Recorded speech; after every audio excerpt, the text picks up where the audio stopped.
Bonjour tout le monde, je veux vous juste donner un petit avertissement que cet épisode contient des sujets sensibles comme le suicide, l'automutilation et de la violence systématique.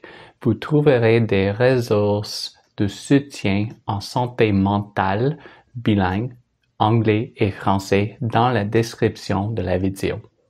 Alors, bonjour tout le monde, bienvenue au balado Theory and Philosophy. J'ai le plaisir aujourd'hui d'accueillir Alexandre Barry, professeur agrégé à l'École de travail social de l'Université d'Ottawa, à l'émission aujourd'hui. Professeur Barry est l'auteur de nombreux livres et articles sur la transphobie, le capacitisme, les politiques linguistiques, la suicidologie critique et la philosophie, le féminisme, et autres, bien d'autres choses. Aujourd'hui, j'ai l'immense privilège de pouvoir discuter avec lui de son nouveau livre Défaire le suicidisme, apparaître en mai 2025, dans quelques semaines. La version anglophone du livre qui s'intitule Undoing Suicidism est déjà disponible. Pour vous la procurer gratuitement en format numérique, cliquez sur le lien dans la description de la vidéo ou du balado. La version francophone sera disponible dans quelques semaines, comme j'ai dit. Et aussi, en 2026, une autre édition sera disponible pour le français pour les francophones européennes. Alors, et ça sera publié par l'édition Bernou en février 2026. Et aussi, tu peux trouver mon revue de cet livre dans la description avec un lien. Et finalement, en anglais, for those of you who found this in French, you can find the English version on the channel as well. Perfect. Euh, Bienvenue Alex et on va commencer avec mon première question. C'est que bien que cela puisse sembler une question simple, la lecture de l'introduction de votre livre m'a encouragé à poser la question suivante. Qu'est-ce que le suicide assisté et l'aide médicale à mourir? Diriez-vous que le terme suicide est un mot culturellement chargé, toujours déjà utilisé pour dénigrer certains actes? Pensez-vous que ce terme puisse être réapproprié ou les chercheuses devraient-elles commencer à utiliser un langage totalement différent pour décrire la mort choisie? Bien, d'abord, merci pour l'invitation sur ce balado et je pense que c'est une bonne idée de fait de commencer avec des définitions et j'inclurais même un quatrième terme dans ces définitions, peut-être à savoir la suicidalité. Alors, j'utilise le terme suicidalité comme un terme qui est assez large et qui englobe trois choses: les idéations suicidaires, les tentatives de suicide et les suicides complétés. Et le suicide fait donc partie de la notion plus large de suicidalité, évidemment. Selon le psychiatre critique Thomas Szasz, que peut-être certaines personnes de l'audience connaissent, le suicide peut être défini comme un acte, et là je vais citer Dr. Szasz, de prendre volontairement et délibérément sa propre vie, soit en se tuant directement, soit en s'abstenant d'un acte qui pourrait directement sauver sa vie. Alors, c'est la définition que moi j'utilise dans mon livre et cette définition, elle est suffisamment large pour inclure différents types de morts auto-administrées ou auto-accomplies, qu'elles soient actives ou passives, soutenues ou non. Dans mon livre, j'utilise l'expression suicide assisté comme un terme parapluie, encore une fois, qui englobe beaucoup de pratiques conduisant à une mort volontaire et qui sont évidemment assistées, soit en fournissant les moyens d'accomplir le suicide, comme fournir des médicaments qui sont auto-administrés par la personne, soit en fournissant une forme d'euthanasie volontaire. Dans certains pays, par exemple, on peut penser à la Suisse, à certains États aux États-Unis, les professionnels de la santé se voient interdire de pratiquer des euthanasies. Et dans ces contextes-là, la personne demandant un soutien pour mourir se voit fournir des connaissances et des prescriptions dont elle a besoin pour accomplir elle-même son suicide. Dans ces cas-là, on peut donc parler en termes de mort assistée ou parfois de suicide assisté. Dans d'autres pays, par exemple la Belgique, les Pays-Bas ou le Canada, ce qu'on appelle l'euthanasie volontaire est autorisée. Alors, au Canada, par exemple, la loi sur l'aide médicale à mourir distingue entre l'aide médicale à mourir administrée par une personne clinicienne, donc par les médecins, et l'aide médicale à mourir auto-administrée, et les deux formes d'aide à mourir sont autorisées par le gouvernement. Alors qu'il y a plusieurs débats qui portent sur le type de handicap et de maladie qui rend quelqu'un éligible au suicide assisté ou à la mort assistée dans différents pays, les demandes de mort assistée qui sont fondées uniquement sur les maladies mentales suscitent évidemment la plus grande controverse, même dans le mouvement pour le droit à mourir. Et ça m'amène à insister sur le fait que, historiquement, le suicide médicalement assisté, l'euthanasie volontaire et l'aide médicale à mourir ont tous été conceptualisés comme étant radicalement différents du suicide. Et c'est pourquoi dans la plupart des lois actuelles sur la mort assistée, le terme suicide n'est pas du tout utilisé. Les gens vont préférer parler de soins de fin de vie, d'assistance à la mort, d'assistance à mourir ou d'euthanasie, parce que ces pratiques sont considérées comme fondamentalement différentes du suicide qui, lui, devrait évidemment être prévenu. Alors, comme on peut le voir, le terme suicide reste très stigmatisé et négatif. Et la présomption selon laquelle la suicidalité est un problème est rien d'autre qu'un problème qui nécessite une solution ou une cure médicale ou sociale se reflète évidemment dans le vocabulaire négatif qui est utilisé pour discuter de la suicidalité. Et c'est pourquoi il y a beaucoup de gens qui essaient d'éviter le terme suicide, même parmi les gens qui ne condamnent pas la pratique. Alors, c'est le cas du philosophe, par exemple, Jean Amery, qui, dans son livre sur le suicide, utilise l'expression de mort volontaire ou de mort auto-accomplie pour parler de la mort choisie.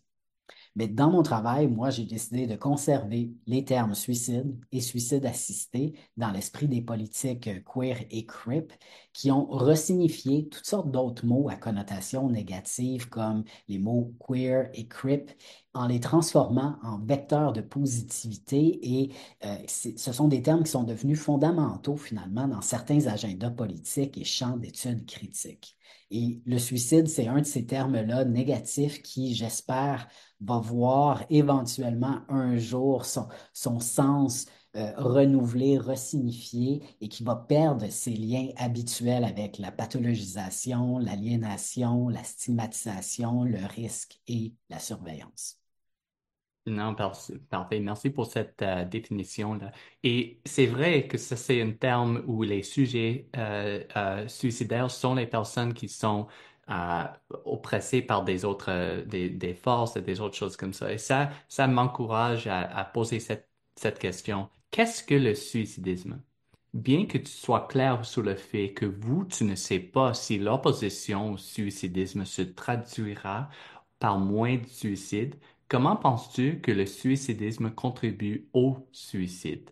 Pourquoi penses-tu que le suicide est si menaçant pour le corps social de sorte qu'il incite à de tels traitements oppressifs des personnes suicidaires?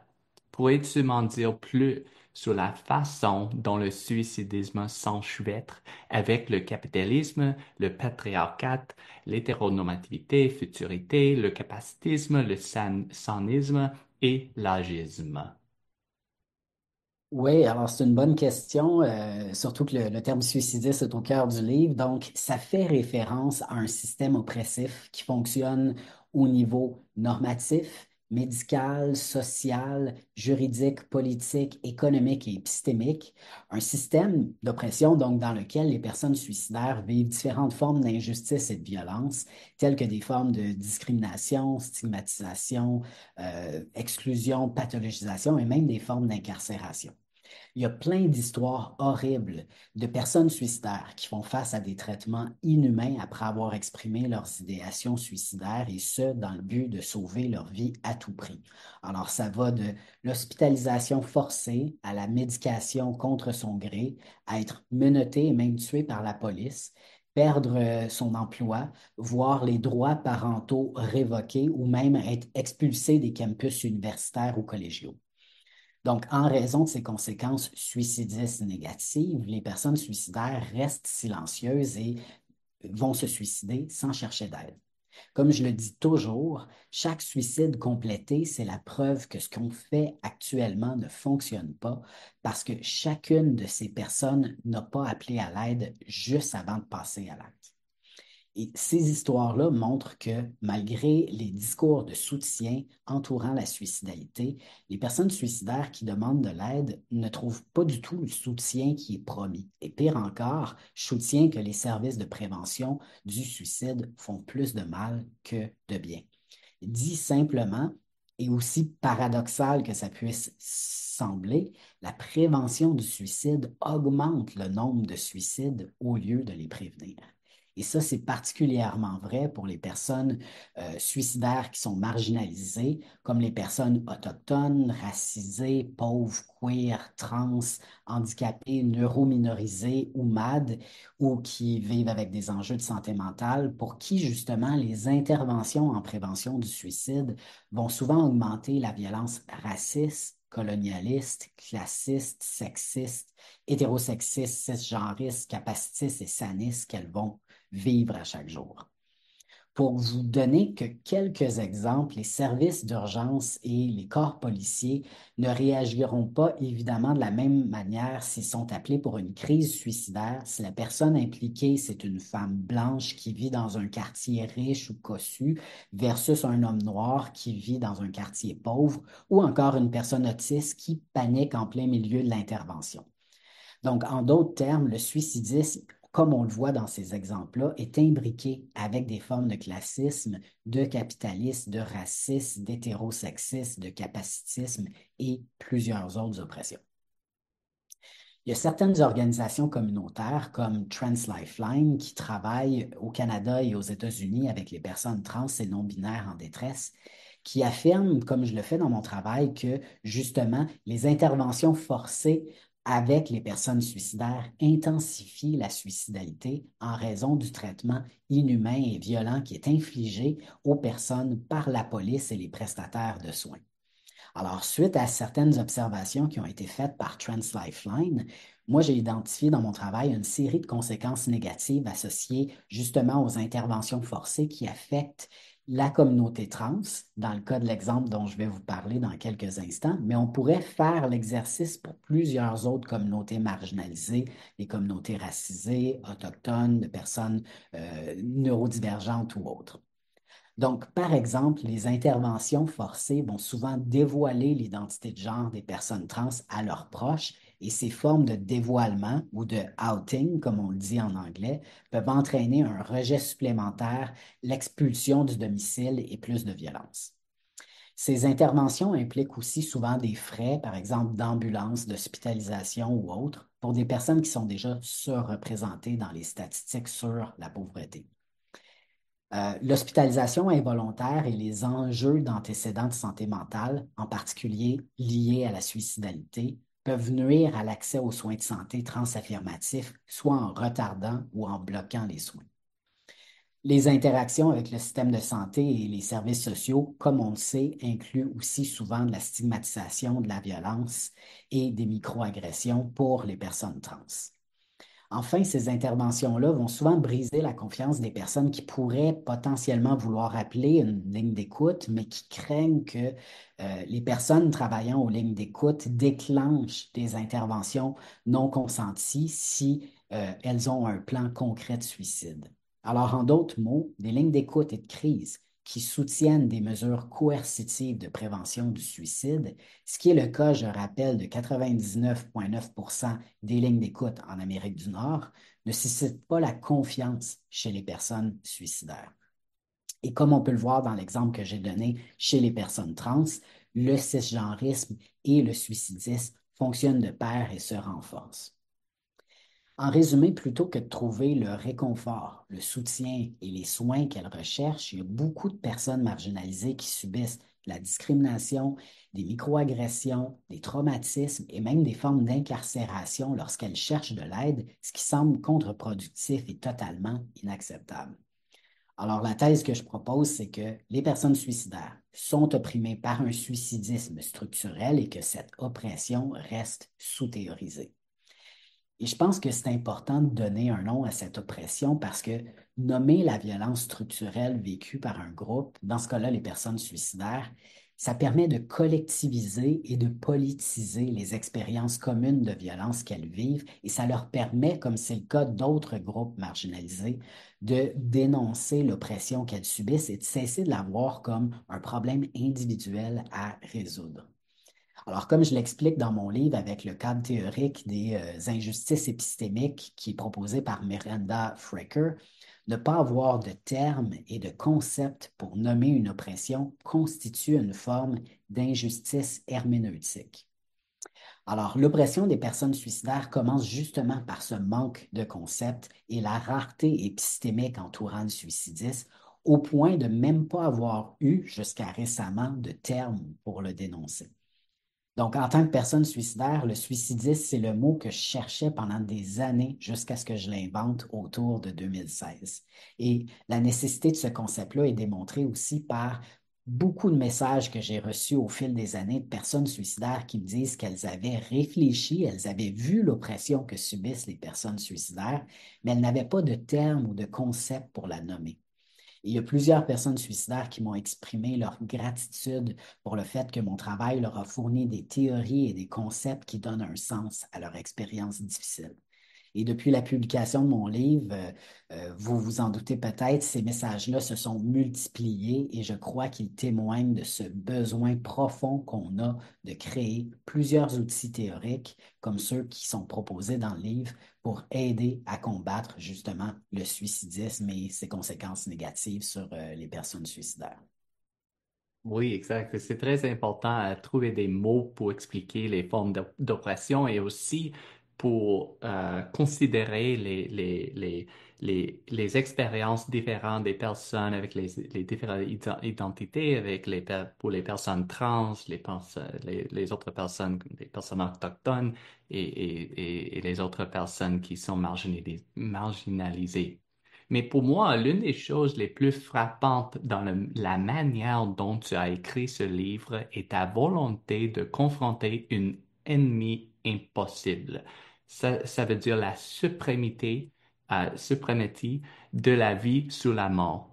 Pour réfléchir au fait de privilégier socioculturellement la vie plutôt que la mort, tu emploies des concepts importants tels que les somatechnologies de vie, la contrainte à la vie et l'injonction à la vie et à la futurité.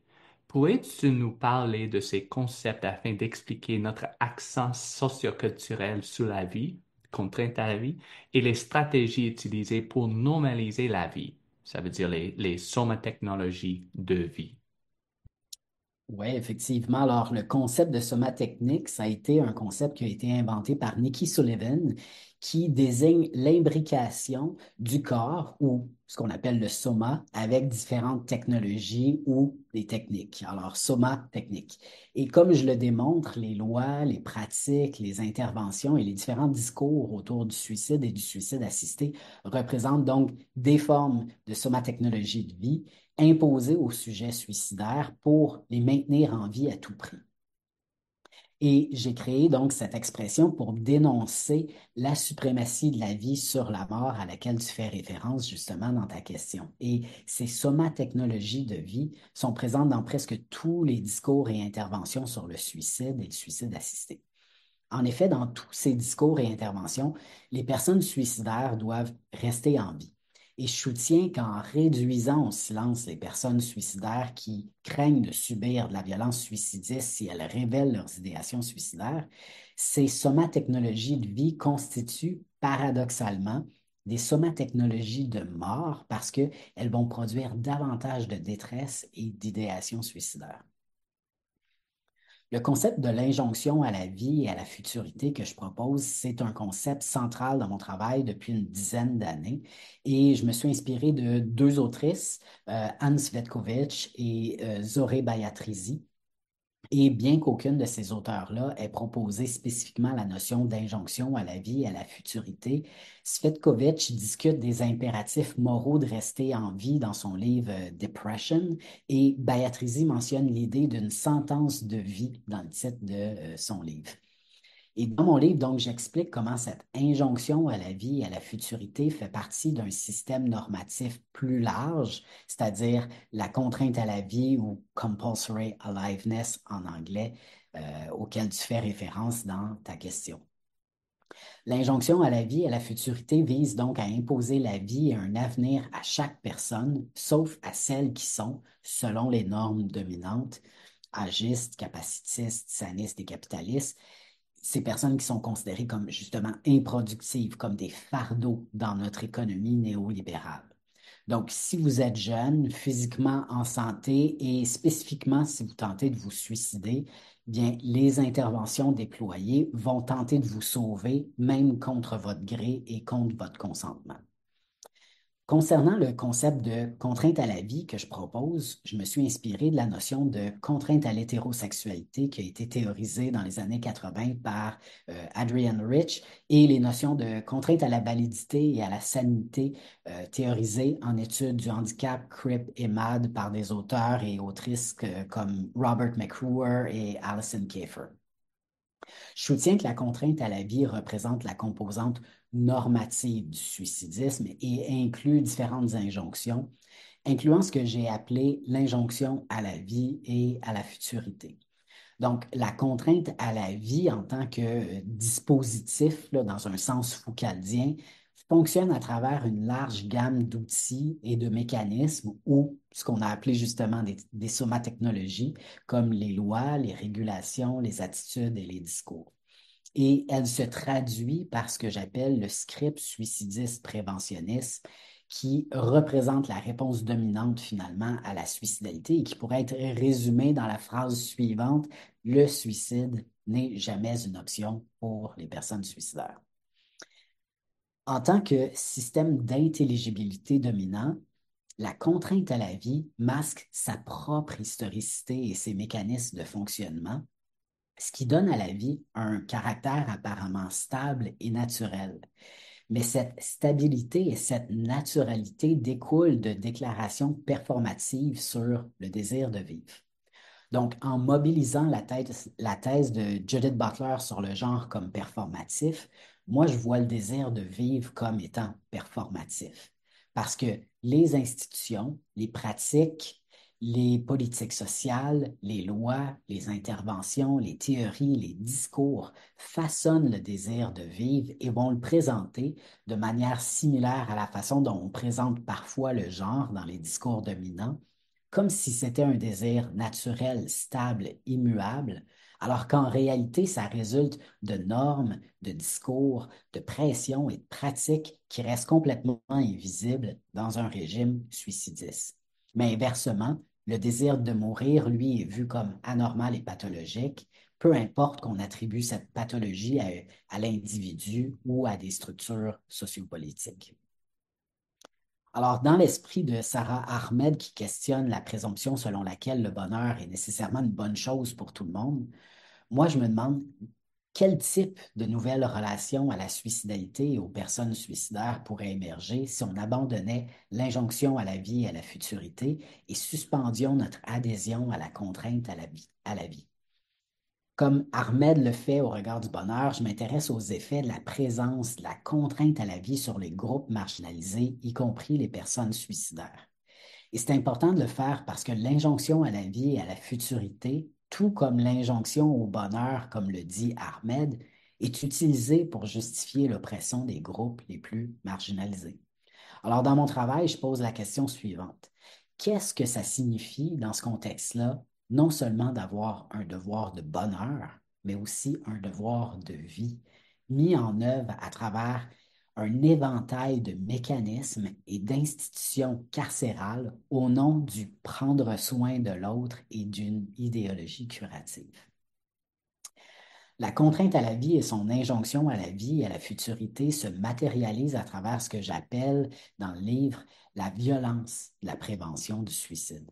Et cette violence peut être conceptualisée aux côtés de ce que Yu Jong Kim a appelé la violence curative, c'est-à-dire une cure qui se veut un remède, mais qui simultanément cause du tort aux personnes. Donc, en tant que violence curative, la violence de la prévention du suicide voit la suicidalité comme rien d'autre qu'un problème à guérir. Et la prévention du suicide est présentée comme une solution magique, idéale, mais cette solution, elle est mortelle pour les personnes suicidaires parce qu'elle les empêche de chercher de l'aide parce qu'elles ont peur de subir justement de l'oppression suicidiste.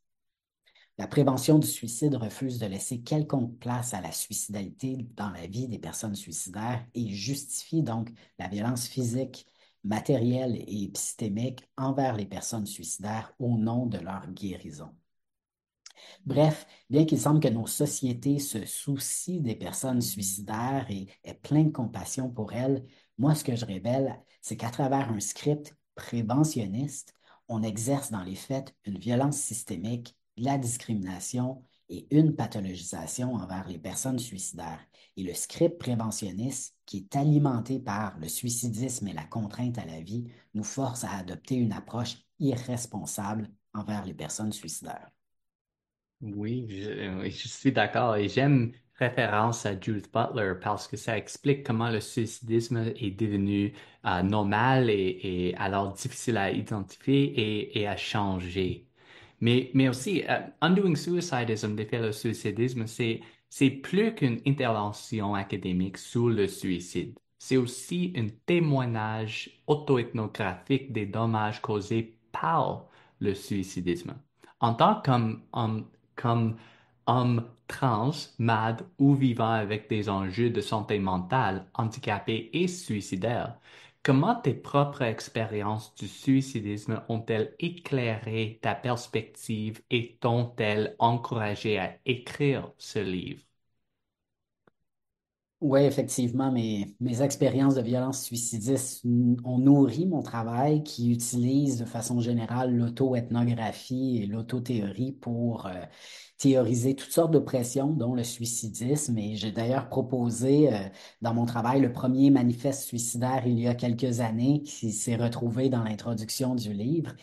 Et je dirais que mon désir d'écrire un livre sur le suicide et le suicide assisté vient à la fois d'un intérêt personnel et académique.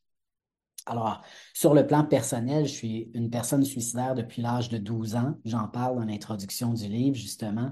Et même s'il y a des périodes de ma vie où je me sens mieux, la suicidalité ne disparaît jamais vraiment complètement de ma vie. Et une grande partie de mon travail, comme dans mes recherches en études trans, du handicap, CRIP et MAD, comme tu le mentionnes dans ta question, est ancré justement dans mes diverses identités marginalisées et mes recherches m'aident à mieux comprendre mes expériences vécues en les reliant à des contextes sociaux, politiques, légaux plus larges. Et donc, je pense que mon intérêt pour le suicide provient de ce désir de comprendre ma propre expérience subjective de la suicidalité et du suicidisme et de les situer aussi dans un contexte sociopolitique plus vaste.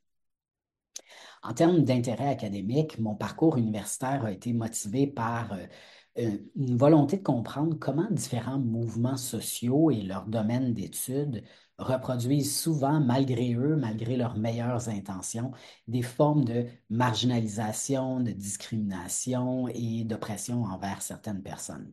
Alors, dans le cas de mon livre, je m'intéressais spécifiquement à la manière dont les mouvements sociaux, qui sont généralement enclins à mettre en avant les voix des premières personnes concernées, rejettent néanmoins très rapidement les voix, les idées et revendications des personnes suicidaires et vont même reproduire de l'oppression à leur égard. J'étais aussi étonné d'apprendre qu'aucun concept n'existait pour nommer l'oppression des personnes suicidaires jusqu'à temps que j'invente le terme suicidisme il y a presque 10 ans. Alors, j'étais déçu de ce manque-là et cette déception a été l'étincelle qui a fait naître mon livre. Alors, mon espoir, c'est que mon travail va fournir des outils pour nous aider à nommer l'oppression suicidiste, pour établir des liens entre personnes suicidaires et aussi, évidemment, pour construire des solidarités avec d'autres mouvements sociaux. En général, dans mon travail, je suis très ouvert sur le fait d'être justement un homme trans, bisexuel, handicapé ou malade qui vit avec justement des enjeux de santé mentale. Cependant, jusqu'à récemment, j'étais resté assez silencieux sur ma suicidalité, une forme de silenciation ou d'autocensure dont je parle dans mon livre à travers la notion d'injustice épistémique, mais aussi d'étouffement testimonial que beaucoup de personnes suicidaires vivent malheureusement. Donc, auparavant, je dissimulais des informations sur ma suicidalité dans mes travaux pour rendre mes arguments plus crédibles auprès de mon public et pour éviter une réaction panique de la part des éditeurs, des collègues, de mon lectorat en général. Parce que, comme la plupart des personnes suicidaires, bien, j'avais et j'ai encore peur que révéler ma suicidalité soit utilisé contre moi pour discréditer mes arguments ou déclencher une série de conséquences négatives comme être hospitalisé ou médicamenté contre mon gré. Cependant, dans mon livre, j'ai décidé de parler plus ouvertement de ma suicidalité et bien que j'avais peur au début d'intégrer ces expériences-là plus personnelles, j'ai estimé que c'était vraiment nécessaire de le faire parce que je plaide en faveur de la création d'un mouvement anti-suicidiste dans mon livre, c'est-à-dire un mouvement par et pour les personnes suicidaires. Et le slogan du mouvement pour les droits des personnes handicapées dit, probablement que les gens le connaissent, là, rien sur nous sans nous. Alors, c'est un peu la même chose. J'ai pensé que pour construire des solidarités entre personnes suicidaires et pour promouvoir ce que j'appelle dans le livre un point de vue épistémologique suicidaire ou en d'autres termes, promouvoir les perspectives des premières personnes concernées, bien, c'était nécessaire de révéler justement ma propre suicidalité. Alors, je crois que ce ton-là, plus personnel dans mon travail et dans le livre, évidemment, suscite la confiance des personnes suicidaires qui me parlent souvent de leur propre suicidalité. Non, oui, merci pour ton témoignage. Et c'est très important, comme tu dis, rien sur nous sans nous. C'est très important, n'importe quel topic, à écouter des voix des personnes affectées, premièrement, que les personnes qui parlent de ces topics qui n'a pas des expériences personnelles. Mais Mhm. bien que tu sois clair sur le fait que tu n'es pas le premier à défendre un droit de mourir, comment distinguerais-tu ta perspective anti-suicidiste des perspectives suivantes? Premièrement, le mouvement pour le droit de mourir. Deuxièmement, le modèle social du suicide. Troisièmement, les perspectives du justice sociale sur le suicide. Et quatrièmement, le modèle médical du suicide. Oui, merci. C'est une question avec plusieurs composantes. Peut-être je vais d'abord parler des différents modèles du suicide pour ensuite aborder, si tu me le permets, la position du mouvement pour le droit à mourir. Alors, dans mon livre, dans le premier chapitre, je propose une typologie de quatre modèles de suicidalité. Alors, premier modèle médical ou psychologique, deuxième social, troisième le modèle de santé publique du suicide et le quatrième le modèle de justice sociale.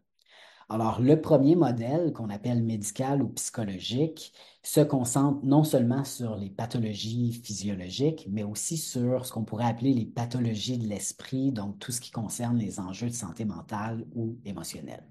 Alors, dans ce modèle médical ou psychologique, le problème de la suicidalité est situé dans le corps ou l'esprit d'une personne.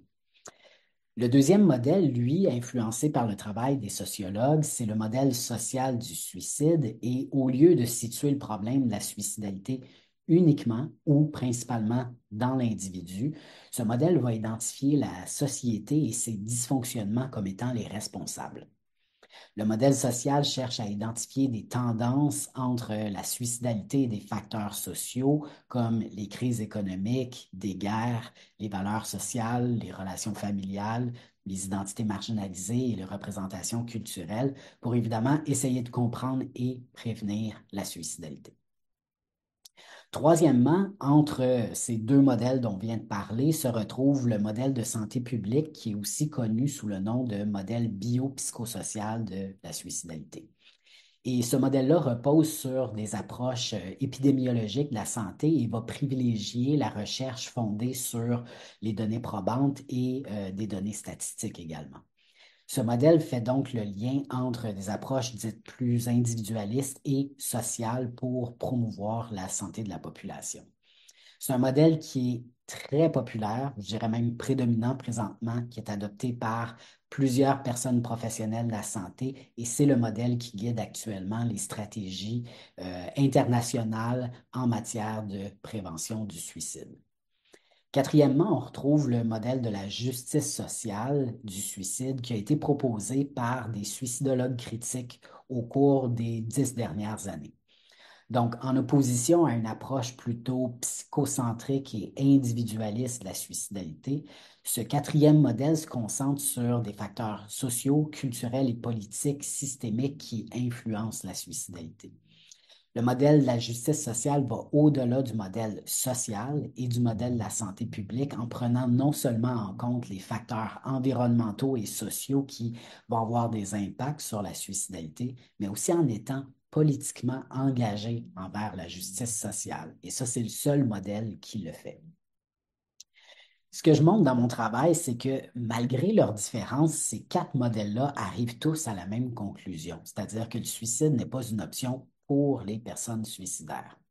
En conséquence, non seulement ces modèles-là ne reconnaissent pas l'oppression suicidiste qui est vécue par les personnes suicidaires, mais aussi ils vont la perpétuer à travers le script préventionniste suicidiste. Et un des effets les plus pervers de ce script préventionniste, c'est la silenciation des personnes suicidaires. Parce qu'elles sont encouragées à partager leurs idéations suicidaires. On leur dit parlez-en, exprimez-vous, mais en même temps, elles sont découragées de poursuivre le suicide comme solution parce que le suicide reste tabou. Alors, ce que vont montrer les études quantitatives, c'est que les statistiques sur le suicide restent relativement stables à travers les différentes dernières décennies. Donc, malgré de multiples stratégies et des milliards de dollars qui ont été investis dans différentes initiatives de sensibilisation, les études montrent que les personnes les plus déterminées à mourir vont mettre leur plan suicidaire à exécution sans avoir cherché préalablement de l'aide. Bref, ce que ça montre, c'est que nos stratégies de prévention fondées sur ces différents modèles ne fonctionnent tout simplement pas. Et je ne suis pas en train de dire évidemment que les discours, les politiques, les interventions, les programmes de prévention ou les lignes d'écoute basées sur ce script préventionniste n'aident jamais personne. Et évidemment, je ne suis pas en train de condamner non plus les personnes suicidaires qui cherchent des solutions, qu'elles soient médicales ou sociales. Comme personne suicidaire moi-même, je sais à quel point parfois on est désespéré d'avoir quelque chose qui nous soulage. Mais ce que je veux mettre de l'avant, c'est que tous ces modèles-là ne peuvent pas imaginer rien d'autre que la prévention ou l'éradication de la suicidalité pour aider les personnes suicidaires. En effet, dans ces différents modèles de la suicidalité, les quatre dont je viens de parler, mais aussi dans les perspectives des personnes qui militent pour le droit à mourir, le suicide doit être prévenu. Et dans les rares cas où le suicide n'est pas vu comme une action négative à éviter absolument, le suicide est présenté comme un droit négatif, c'est-à-dire une décision personnelle avec laquelle on ne devrait pas interférer, mais certainement pas comme un droit positif qui devrait être soutenu par l'État et par la société.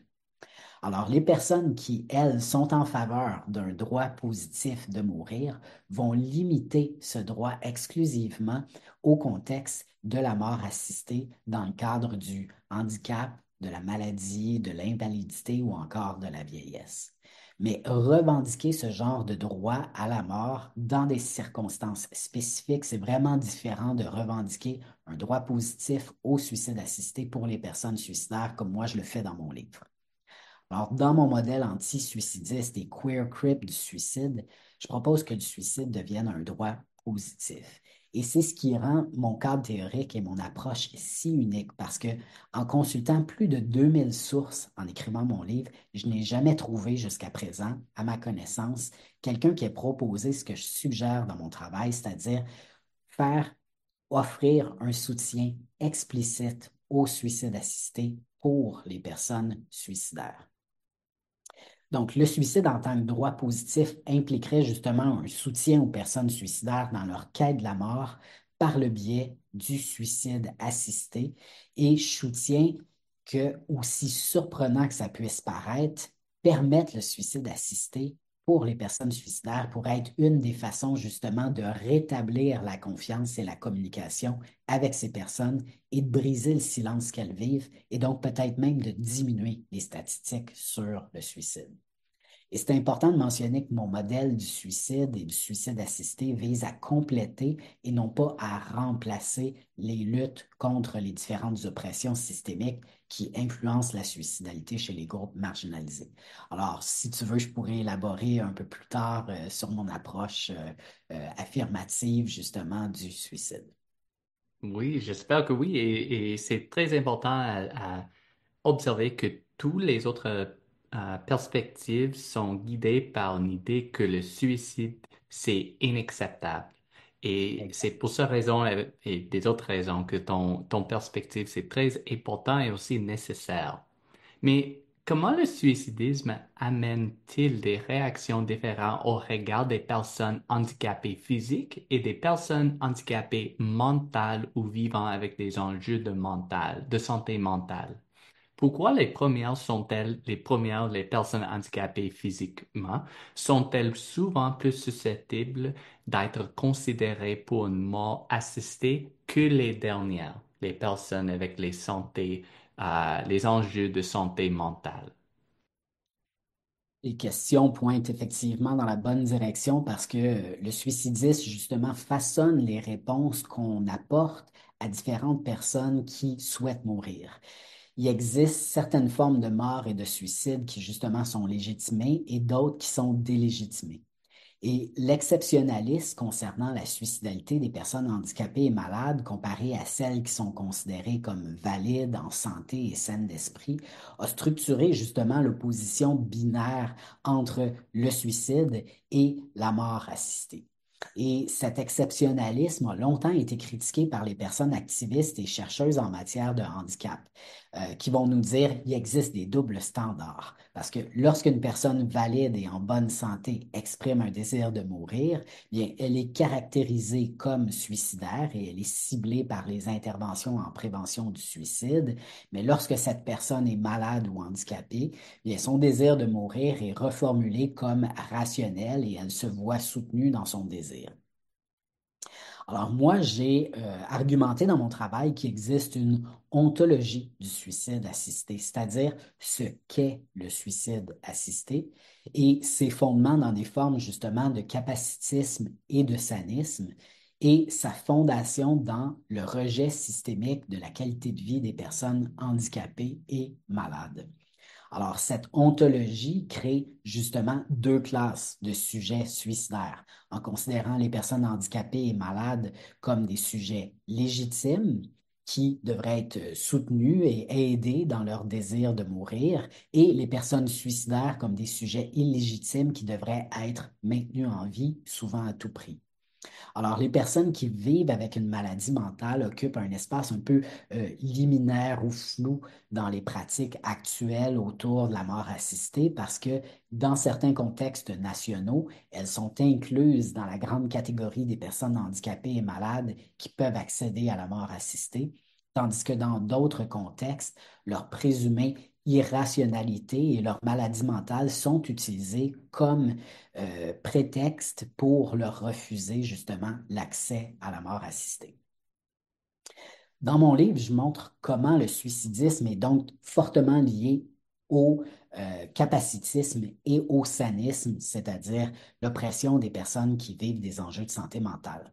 Et je soutiens que le suicidisme rend le désir de mort de certaines personnes anormal et inconcevable, comme celui des personnes suicidaires.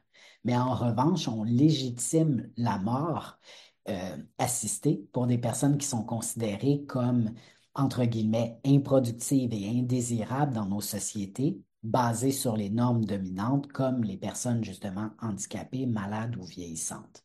Alors, dans leur cas, leur désir de mort est considéré comme normal et reformulé comme une aide médicale à mourir. Donc, on va les aider, on va les soutenir. Mais le désir de mort des personnes suicidaires, lui, est perçu comme irrationnel, fou, malade mental, aliéné, et leur capacité à prendre des décisions est remise en cause.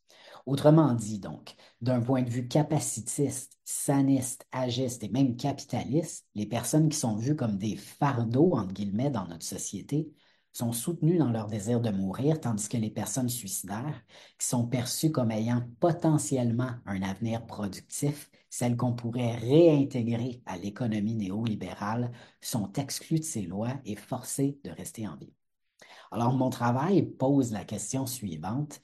Pourquoi offrons-nous une aide à mourir aux personnes handicapées, malades, vieillissantes qui, dans la grande majorité des cas, nous disent qu'elles ne veulent pas mourir, mais demandent de meilleures conditions de vie et sont poussées au désespoir par le manque d'aide et de ressources, tandis que celles qui sont déterminées à mourir, comme les personnes suicidaires, et qui vont le faire malgré les lois qui sont en place pour les empêcher, se voient refuser toute aide et sont forcées de mourir seules dans des conditions atroces ou littéralement contraintes de rester en vie en étant attachées à des lits d'hôpitaux.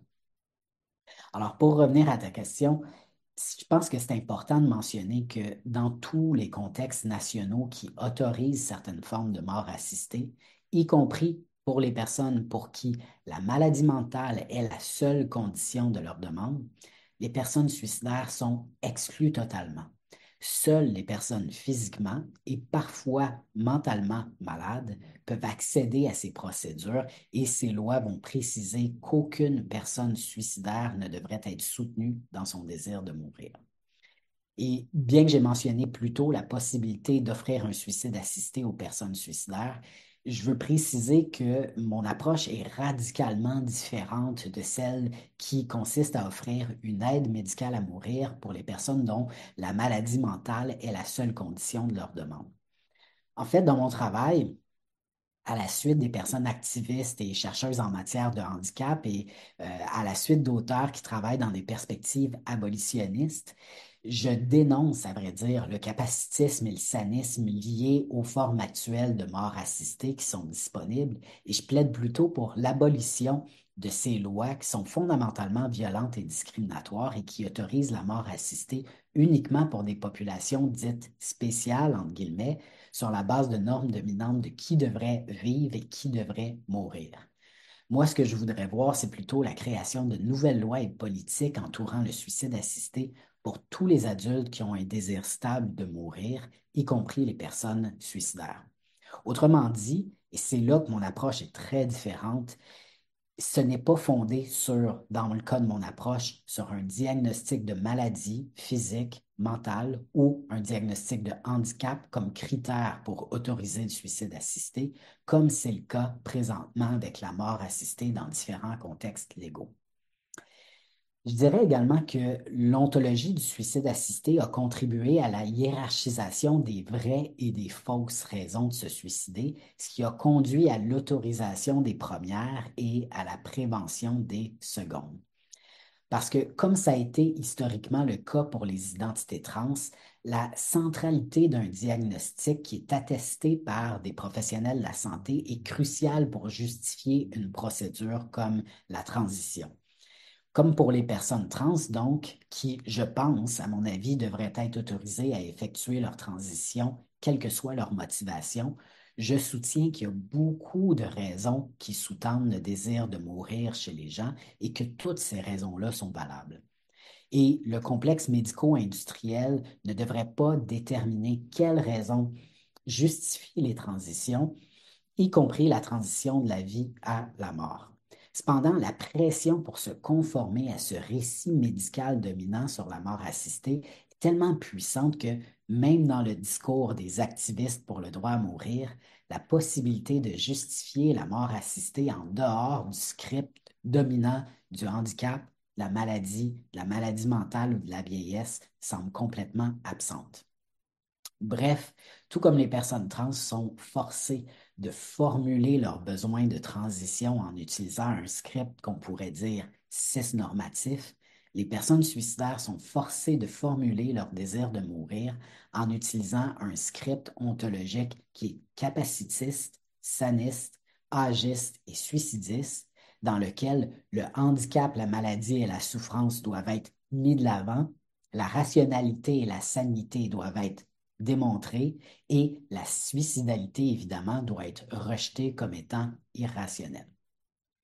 Oui, ben, et les personnes suicidaires sont exclues de ces discussions-là sur le niveau des politiques, les niveaux médicaux et plus de ça. Mais on va parler de ça plus tard, mais la question, la création de nouvelles lois et les politiques. Mais au ce moment, je veux poser une autre question.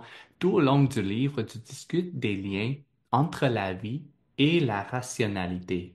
Dans notre monde, être rationnel signifie dire oui à la vie. Être irrationnel signifie, entre autres, dire non à la vie.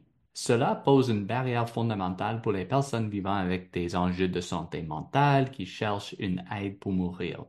Car si elles sont jugées mentalement inaptes, ou incompétentes, les professionnels de la santé pathologisent leur désir de mourir comme un produit de leur maladie mentale. Comment ce délime et l'association implicite de la vie à la rationalité contribuent-ils au rejet médical des perspectives et des expériences des personnes suicidaires?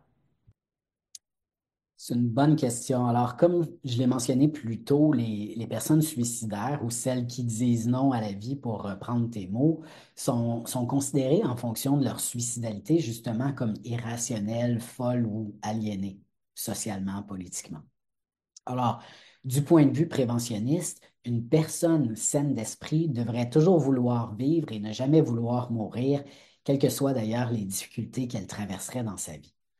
Dans le cas des personnes vivant avec des enjeux de santé mentale, bien, il existe une couche supplémentaire de suicidisme et de sanisme qui est entremêlée parce que leur maladie mentale est instrumentalisée justement par les professionnels de la santé pour renforcer l'idée que c'est complètement irrationnel de vouloir mourir.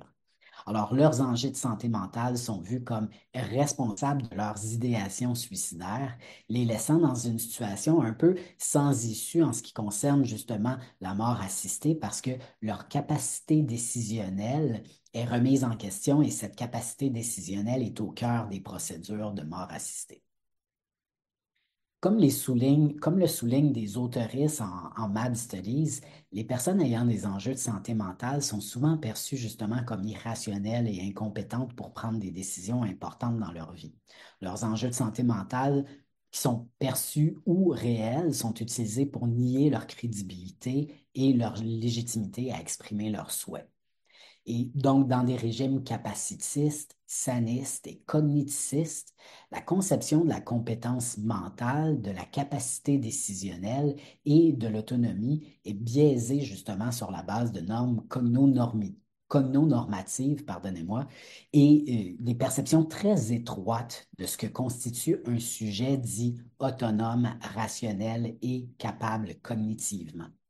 Donc, seules les personnes catégorisées comme mentalement, émotionnellement et cognitivement stables sont considérées comme compétentes pour prendre des décisions justement sur la vie et la mort. Je pense que donc le suicidisme et le sanisme sont profondément interconnectés et je soutiens donc que la capacité décisionnelle des personnes suicidaires, elle est justement niée sur la base de conceptualisation capacitiste et saniste de la compétence et de la rationalité.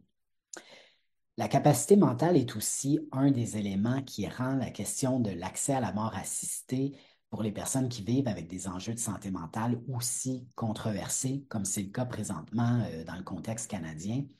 Du point de vue suicidiste et saniste, le simple fait d'exprimer des idéations suicidaires peut en soi entraîner la remise en question ou la révocation de sa capacité mentale, rendant impossible de refuser des traitements. Dans plusieurs pays, et comme on le sait, la notion de capacité mentale fait référence à la capacité d'apprécier l'information, d'exprimer des choix et évidemment de comprendre les implications de certaines décisions médicales et de traitement. Donc, en théorie, l'incompétence mentale n'est pas attribuée de manière globale ou générale à un individu, mais déterminée au cas par cas, c'est-à-dire en fonction de chaque décision que prendra la personne. En pratique, cependant, il y a des individus qui sont considérés comme globalement mentalement incompétents, souvent sur la base de normes justement sanistes et cogniticistes. Autrement dit, il y a un décalage entre la loi et l'application de la loi. Et les personnes suicidaires, justement, sont parmi les groupes considérés souvent comme mentalement incompétents de manière générale, tout comme les personnes qui vont, par exemple, vivre avec l'Alzheimer ou des formes de démence ou des handicaps mentaux dits sévères. Il y a plusieurs autoristes qui ont travaillé à déconstruire justement l'association entre maladie mentale et incompétence, notamment en lien avec la suicidalité. Et bien que, évidemment, on nie pas ça, la maladie mentale puisse temporairement affecter la prise de décision d'une personne et sa capacité mentale, bien, c'est important de rappeler que la maladie mentale n'est pas synonyme d'incompétence mentale globale. Et donc, dans mon approche, dans la logique d'accompagnement que je propose pour les personnes suicidaires, qui repose notamment sur un modèle de consentement éclairé, bien, je, je contourne justement le problème du rejet de la rationalité des personnes suicidaires parce que dans mon approche, la prise de décision passe des mains des professionnels de la santé aux mains des personnes suicidaires. Alors, la personne suicidaire serait accompagnée pour prendre des décisions éclairées qui seraient ensuite soutenues justement par les prestataires de soins. Et je tiens à souligner de nouveau qu'il n'y a pas de bonnes et de mauvaises raisons pour vouloir mourir. Toutes les raisons sont légitimes tant qu'elles ont été justement conscientisées par la personne et analysées sous différents angles à travers justement le processus d'accompagnement et de prise de décision sur le choix de vivre ou de mourir que je propose à travers mon approche. Et c'est exactement là où les approches actuelles du suicide et du suicide assisté échouent auprès des personnes suicidaires parce qu'il n'y a pas encore d'espace pour avoir des conversations justement honnêtes sur le suicide, ce qui nous permettrait comme personnes suicidaires de discuter à plusieurs reprises et avec plusieurs personnes de différents milieux de la décision fatale que nous sommes sur le point de mettre en œuvre. Et lorsque les gens, justement, ne peuvent pas se confier, ne peuvent pas discuter de leur situation, on leur refuse, je crois, la possibilité de prendre une décision véritablement éclairée. Et dans ma définition à moi, ce déni ne constitue pas une forme de soin ou de soutien et même va réduire la capacité décisionnelle, justement, des personnes suicidaires. Oui, exact. C'est très intéressant. Et, et je veux demander aussi que dans tes écrits sur le suicide assisté, tu proposes une approche affirmative du suicide et des soins de santé affirmatifs du suicide, inspirés de des approches trans-affirmatives mobilisées au sein des communautés trans et non-binaires. Peux-tu expliquer ce que signifie être affirmatif du suicide et accompagner les personnes suicidaires tout au long de leur parcours? Oui, merci pour cette question. C'est définitivement l'aspect le plus controversé de mon approche, de mon travail. Euh, je dirais 100% des gens que j'ai rencontrés jusqu'à présent s'accordent pour dire qu'il existe le suicidisme, que les gens n'avaient pas de mots auparavant, mais quand je le nomme, ils disent, ah oui, il faut dénoncer ça et c'est important. Mais sur cette question de l'approche affirmative du suicide, c'est là qu'il y a un petit peu plus de résistance. Alors, mais je veux préciser d'emblée que mon approche du suicide et du suicide assisté, bien que ça soit radicalement différent de ce qui existe, ça n'a pas pour but d'encourager évidemment le suicide. Au contraire, j'espère que ça va permettre de réduire les taux de suicide. Alors, comme tu l'as mentionné dans la question, mon approche affirmative du suicide s'inspire des approches transaffirmatives. D'ailleurs, en anglais, je parle de Suicide Affirmative Approach. Et ça permet de repenser justement les soins offerts aux personnes trans, non pas sur sur la base de formes de contrôle et de surveillance, mais dans le but de soutenir leurs besoins. Et donc, je propose la même chose pour les personnes suicidaires. Mon approche repose sur des valeurs anti-oppressives comme l'intersectionnalité, l'autodétermination, le consentement éclairé que je nommais un peu plus tôt et la réduction des risques. Donc, une approche affirmative du suicide ne signifie pas qu'on pousse les personnes suicidaires au suicide, tout comme l'objectif d'une approche transaffirmative n'est pas de pousser une personne à faire une transition. Ça signifie plutôt qu'au lieu d'essayer de guérir les personnes trans de leur transitude ou les personnes suicidaires de leur suicidalité, on développe des espaces plus sécuritaires où on peut examiner leur suicidalité avec elles et discuter de plusieurs options sans jugement, sans peur d'intervention forcée, évidemment sans conséquences suicidistes négatives. Donc, mon approche propose de passer d'une logique basée sur la prévention et la guérison à une approche, une logique d'accompagnement des personnes suicidaires pour les aider à prendre les meilleures décisions pour elles-mêmes. Et c'est un type de soutien qui pourrait être à la fois affirmatif de vie, mais aussi affirmatif de mort. Dans mon approche, et ça c'est très important, la priorité est donnée à la personne et non pas à la vie en elle-même. Et ce passage de la prévention à l'accompagnement permet d'autonomiser, en anglais on dirait empower les personnes suicidaires, de renforcer leur agentivité, parce que d'une façon similaire à une approche transaffirmative, l'approche affirmative du suicide offre des soins et un soutien à travers un modèle de consentement éclairé, tenant pour acquis que la personne experte dans la décision, c'est justement la personne qui prend la décision. En ce sens-là, je travaille à une réelle accessibilité au regard du suicide assisté et non à un accès qui est basé sur des critères exclusifs qui sont capacitistes, sanistes et agistes, comme c'est présentement le cas dans les différentes lois. Je soutiens souvent que, je dis souvent plutôt que concernant la théorisation du suicidisme et les droits et la reconnaissance des personnes suicidaires, on en est où les personnes trans étaient concernant les droits et la reconnaissance des personnes trans dans les années 1930.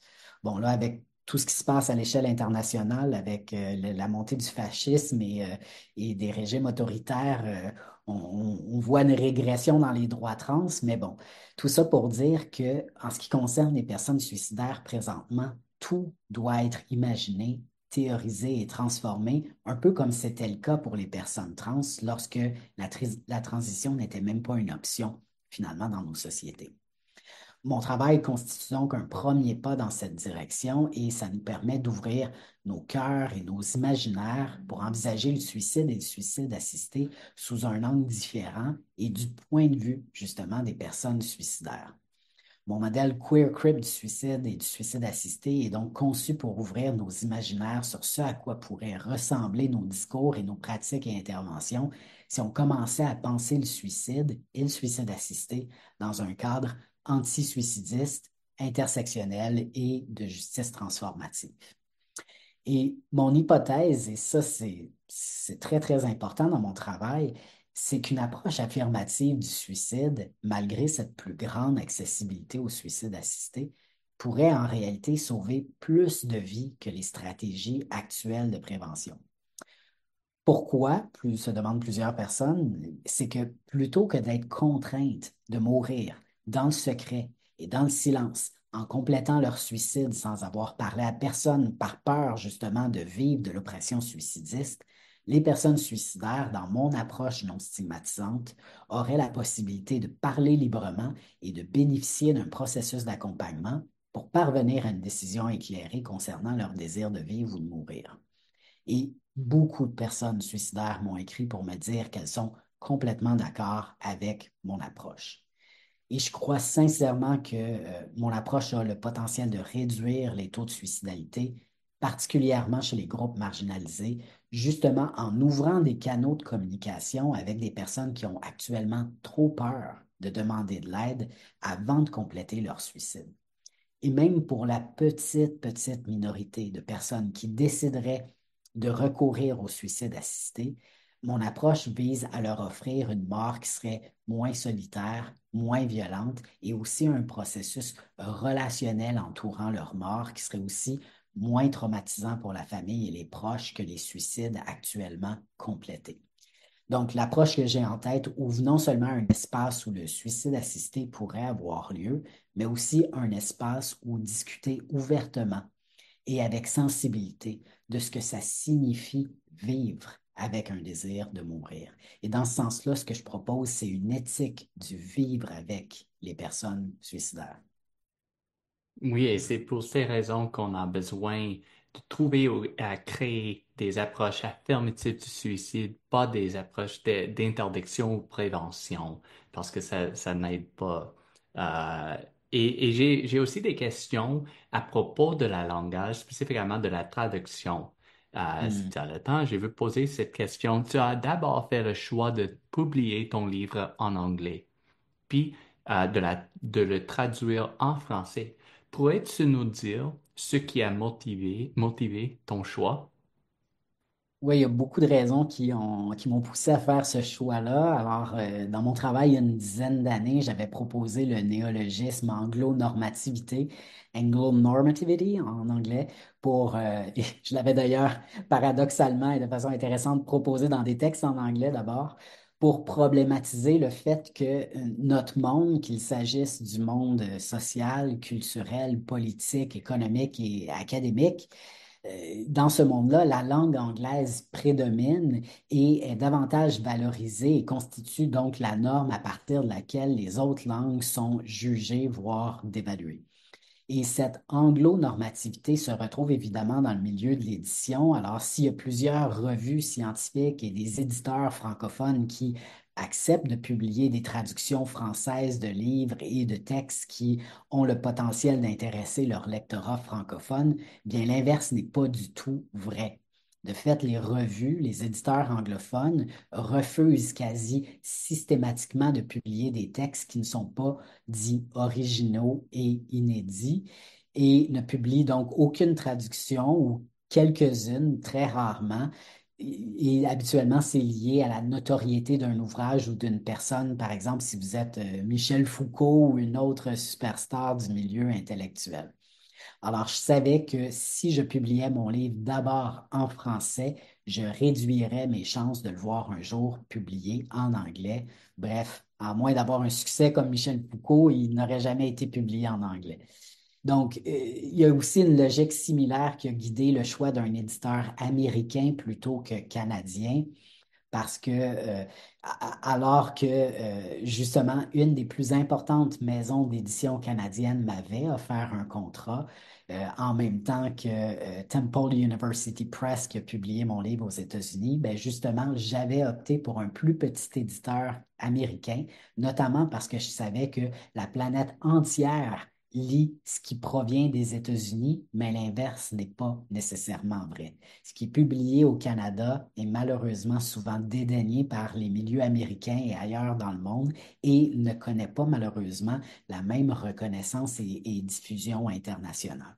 C'était donc une stratégie en fonction des normes linguistiques, culturelles et universitaires dominantes. Et bien que ces normes et dynamiques soient déplorables et que je les critique dans mes autres travaux justement sur les enjeux linguistiques de pouvoir, mon pari était quand même le bon parce que désormais mon livre est traduit en français, il sort sous peu. Il va également être adapté au public français européen grâce à la maison d'édition Burnou en 2026. Alors, voilà, c'était pour ça que j'ai fait ces choix-là. Oui, et c'est très intéressant et ça m'intéresse beaucoup les questions de la traduction et des langages et les politiques et l'anglo-normativité parce que ça, c'est des formes et des forces d'oppression qui sont pas euh, surtout examinées et identifiées. Et aussi, je peux poser une autre question. À travers ce processus de traduction, quels sont les principaux défis et enjeux que tu as rencontrés au regard de la traduction de plusieurs termes, mad, crip, parce que c'est un double enjeu. C'est un enjeu de trouver ces mots, n'importe quelle langue, mais deuxièmement, c'est l'enjeu de traduire ces mots aussi. et aussi les issues de champs d'études davantage développés en anglais, comme les études du handicap, CRIP ou MAD, pour lesquelles il n'existe que très peu de termes en français. Comment as-tu navigué entre la fidélité au texte original et l'adaptation au contexte francophone?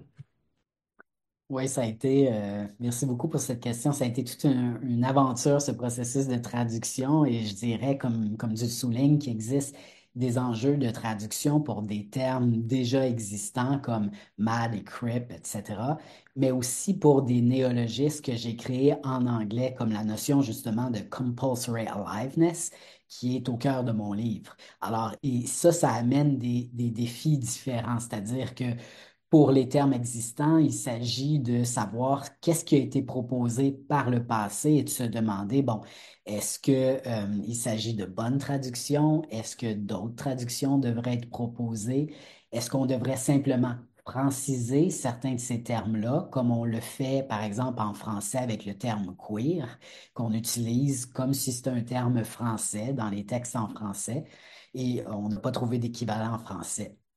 Mais pour des nouveaux termes et néologismes que j'ai créés directement en anglais, comme compulsory aliveness, il s'agit d'imaginer des expressions françaises qui vont bien traduire l'idée ou le concept. Et ça, comme tu peux t'en douter, c'est pas toujours évident. Je propose aussi dans le livre des traductions un peu inusitées, comme le mot détraquer pour traduire le terme MAD.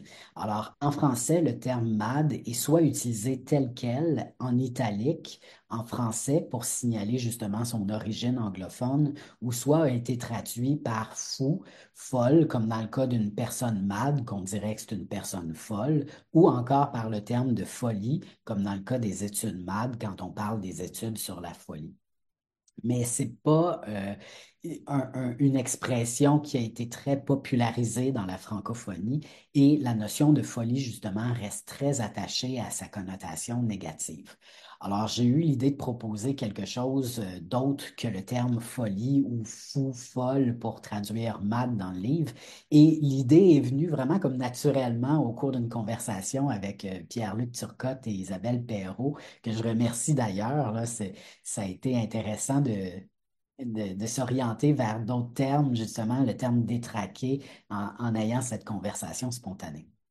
Alors, justement, tout au long du livre, j'utilise le terme MAD en anglais quand il est question des études MAD et des mouvements MAD. Alors, j'utilise le terme anglophone, mais par contre, pour référer aux personnes MAD, j'utilise le terme détraqué. Et j'utilise également dans le livre le verbe détraquer pour traduire le verbe to madden.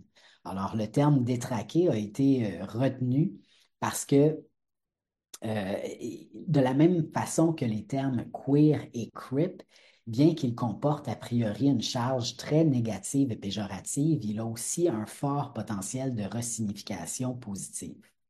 Le verbe détraquer réfère de fait au potentiel de resignification et de rébellion parce que ça réfère au fait de perturber le fonctionnement de quelqu'un ou de quelque chose, donc perturber l'ordre dit normal des choses.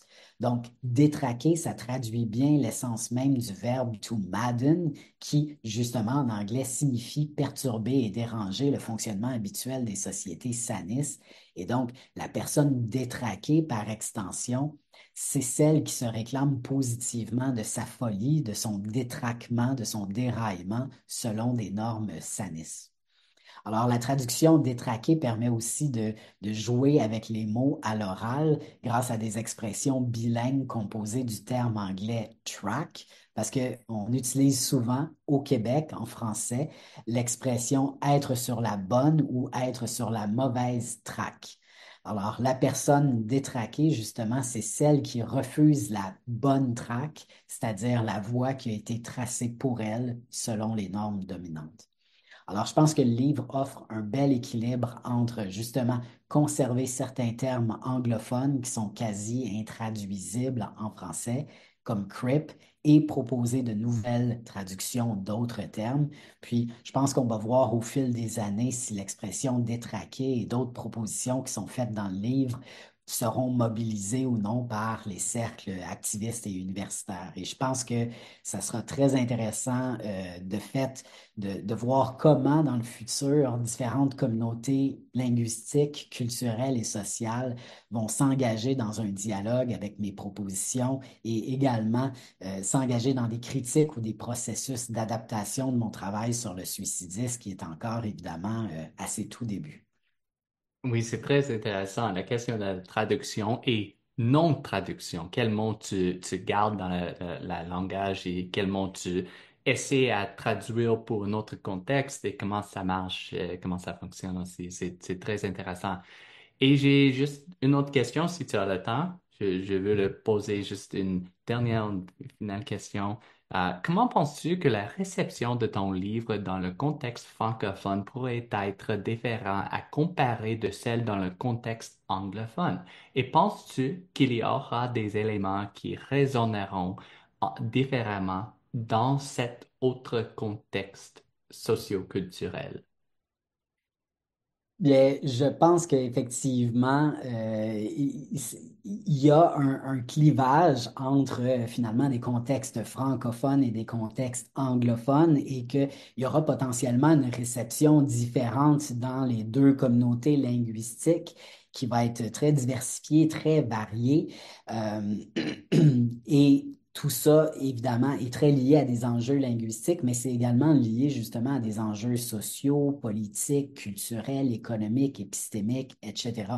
Alors, je pense que ça va être intéressant dans le futur de voir comment, au-delà des enjeux justement strictement linguistiques, comment ces autres facteurs, c'est-à-dire culturels, économiques, politiques, légaux, vont influencer la réception du livre. C'est-à-dire que, par exemple, c'est vraisemblable que la réception de mon livre qui vient du Québec va être accueillie différemment dans d'autres communautés francophones, que ce soit des francophones minoritaires au Canada. Donc, ça pourrait être même accueilli très différemment au Québec versus d'autres provinces canadiennes, versus d'autres régions du monde, d'autres pays du monde dans lesquels on parle français, comme la France, la Belgique, le Congo, le Rwanda, le Cameroun ou l'Algérie.